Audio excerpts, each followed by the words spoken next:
So, cold and flu season rolls around and boom, you see it everywhere, right? Elderberry syrup, gummies, teas, all promising to be your immune system's new best friend. But is this stuff a legit cold fighter, or is it just another wellness fad? All right, let's get into it and see what the actual evidence has to say. First off, let's get one thing straight. Elderberry isn't some new kid on the block. We're talking centuries of use in folk medicine, both here in the Americas and in Europe. For generations, people have been using these little purple berries for everything from a stuffy nose to the full-blown flu. It has a really long history as a go-to remedy. And that long history, it has absolutely translated into some massive modern-day popularity.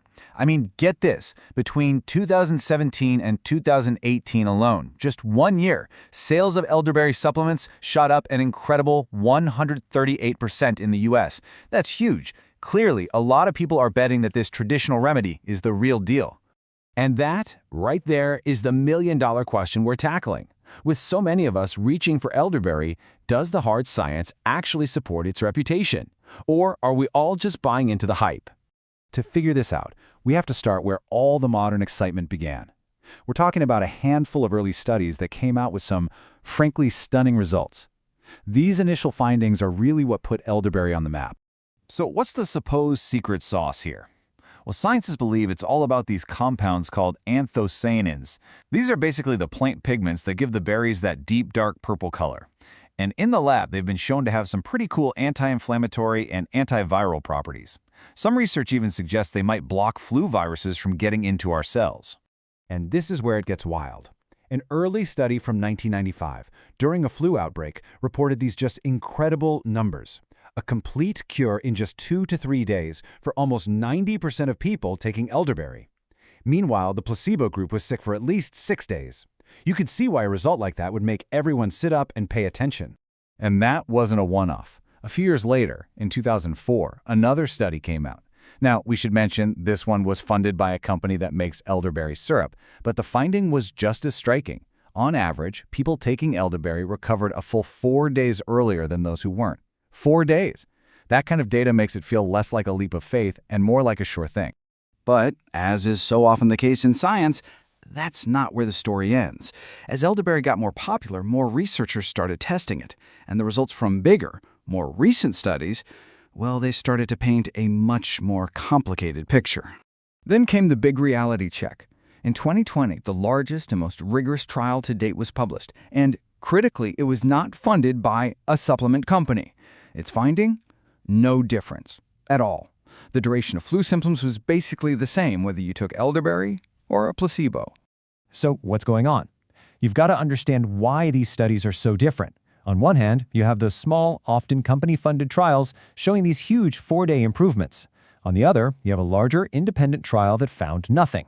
This difference in funding and scale is really at the heart of the whole elderberry debate.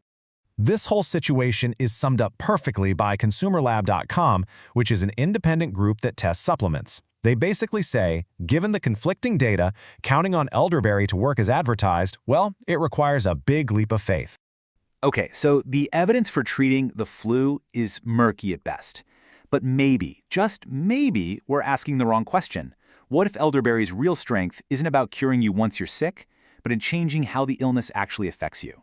This gets us to a much more nuanced question, right? Is elderberry supposed to be a shield that stops you from getting sick in the first place, or is it more like body armor, where you still get hit but the damage is way less severe?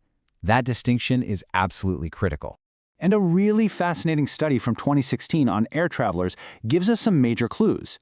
So it didn't really stop people from catching colds. The numbers were pretty similar on that front. But, and this is a huge but, look at what happened to the people who did get sick. Their total number of sick days was cut in half, and their symptoms were way less severe. The colds they got were just shorter and milder. So the takeaway here seems pretty clear. The evidence that elderberry can actually prevent you from getting sick, it's weak. However, its potential to make you less miserable and for a shorter amount of time if you do get sick, that seems to be where the more interesting evidence is. All right, we've gone through the roller coaster of effectiveness. Now let's get practical. If you are thinking about using elderberry, what are the things you absolutely have to know to do it safely? Now, one big concern that came up during the COVID-19 pandemic was this idea of a cytokine storm. The theory was that since elderberry can stimulate the immune system, it might cause a dangerous overreaction during a severe infection. But when researchers actually looked at all the clinical evidence in 2021, they found no data in humans to back up that fear. Let's talk safety rules, and this first one is 100% non-negotiable. Never, ever eat raw or uncooked parts of the elder plant. The berries, the leaves, the stems, they can contain substances that actually produce cyanide. You have to stick to processed products where cooking has eliminated these toxins. And if you can, look for products that are standardized for that anthocyanin content. That's the active ingredient you're looking for. So, if we boil all this down to some expert advice, here's the checklist. 1. Timing is everything. Most studies suggest you have to start it within the first 48 hours of symptoms to see any benefit. 2. Quality and standardization matter. 3. It's not for everyone. People with autoimmune conditions, for example, should be careful. And 4. Safety first. Only use professionally made products. Okay, so after digging through all the conflicting studies, the history, and the safety warnings, where do we actually land on this? Let's try to pull all this together into a final verdict. This chart really sums up the nuance of it all. Is it safe? Yeah, generally if you use it correctly. Can it prevent infection? Evidence is weak. Can it treat COVID-19? Absolutely no evidence. And the big one, can it shorten your cold or flu? Well, that's where it's promising but uncertain, thanks to all those conflicting studies. So here's the bottom line. Elderberry is not a miracle cure, but it's also not just snake oil. The science is mixed, and it's not conclusive. It looks like a promising, but still unproven, option for maybe making a cold or flu a little less awful. But a proven way to stop yourself from getting sick in the first place? It's not that. And that leaves us with the final question, which is really for you to decide. Given all this uncertain evidence, does a potential 2-day recovery advantage outweigh the cost of the supplement and that leap of faith we talked about? The evidence can help you think it through, but ultimately it can't make that call for you.